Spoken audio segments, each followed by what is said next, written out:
If you're honest, you've probably had this moment. You pray, you read, you try to do the right things, and yet, when something hits you the wrong way, you still react the same. Same thoughts, the same tension in your chest, and the same patterns you promised yourself you'd outgrow. And after a while, you start wondering, is something wrong with me? Let me tell you something quietly, right at the start. Nothing is wrong with your faith. But something important may never have been explained to you. You can love God deeply and still be living with a mind that is shaped by old habits. You can have a new spirit and still be thinking with old habits. And that gap right there is where most people get stuck. When you came to Christ, something real changed. Scripture is clear about that. You were made new. Not improved, not upgraded, new. But the Bible never says your mind was automatically rebuilt in that moment. Your heart was changed instantly. Your thinking is changed intentionally. That's why Romans says we are transformed by the renewing of the mind, not just by believing, not just by praying, not just by attending church. Transformation doesn't happen because time passes. It happens because something inside you is trained. And without that training, you end up loving God sincerely while still reacting out of fear, offense, anxiety, or old survival patterns. New spirit, old mental wiring. Most people don't realize how powerful repetition really is. Your brain is designed to follow what it practices. Long before you ever knew the word neuroplasticity, God already built that truth into creation. What you think repeatedly becomes familiar. What becomes familiar starts to feel normal, and what feels normal eventually feels like you. Before faith, your mind learned from stress, pressure, family patterns, trauma, culture, and whatever it needed to survive. None of that disappears just because you prayed a prayer. Those pathways don't vanish. They have to be replaced. That's why Scripture says, as a man thinks in his heart, so is he. Not as he believes once, as he thinks, daily, repeatedly. This is where many believers get confused. They assume maturity comes from years, from sermons, from knowledge, from being around church long enough. But the Bible compares growth to training, not aging. Paul didn't tell Timothy to wait until he felt strong.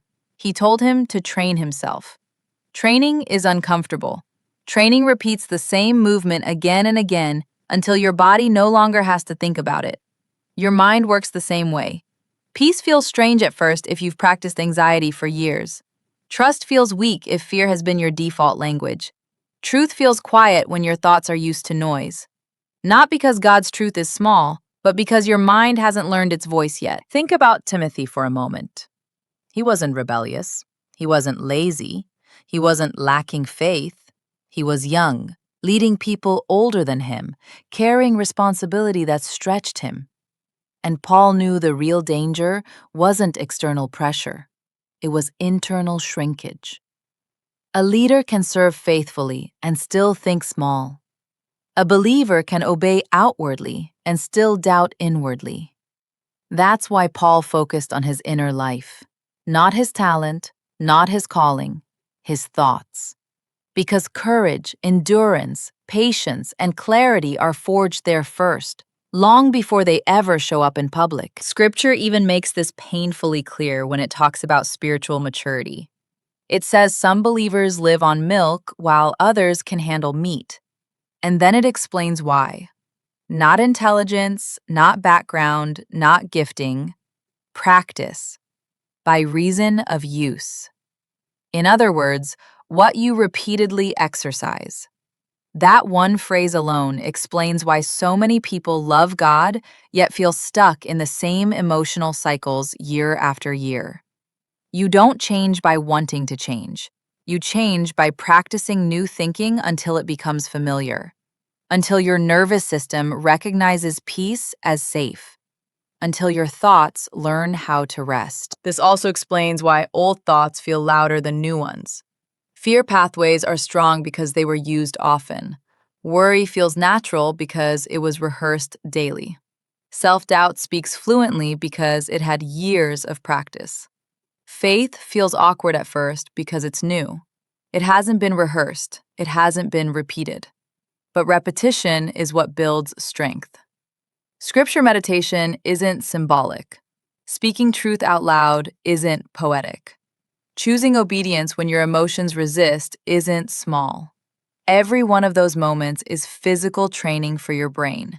You are building new internal roads.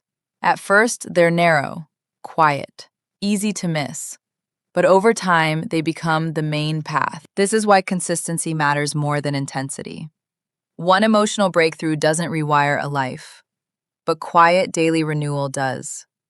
God never designed transformation to be dramatic. He designed it to be faithful, slow, durable. The path of the just grows brighter, not instantly, but steadily. That's why the people who truly change are not the most emotional, the most loud, or the most impressive. They're the most consistent.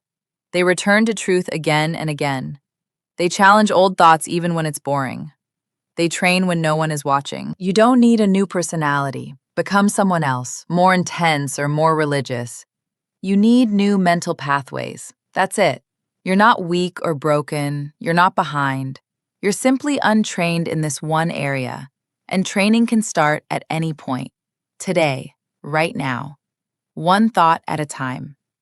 Maturity isn't measured by how long you've believed. It's measured by how intentionally you've renewed your mind. So maybe this week, don't try to fix your whole life.